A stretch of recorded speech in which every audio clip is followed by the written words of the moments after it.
In this video, I'm going to tell you exactly what I'm expecting the price to do, exactly what I'm expecting it to go. But let's waste no goddamn time and let's get right into it. You might be surprised. Disclaimer, nothing on the channel constitutes professional and financial advice.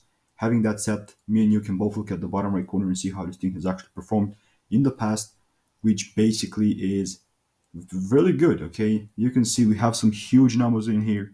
431% in the past month is just a pretty big number. Even today, Friday, 75% up. The past year was 2.5% down, which is not like nothing at all. To be honest with you, we shifted the weekly. We either don't have that much data, okay? We started trading in March. That said, we broke the structure on the weekly right here, bullish.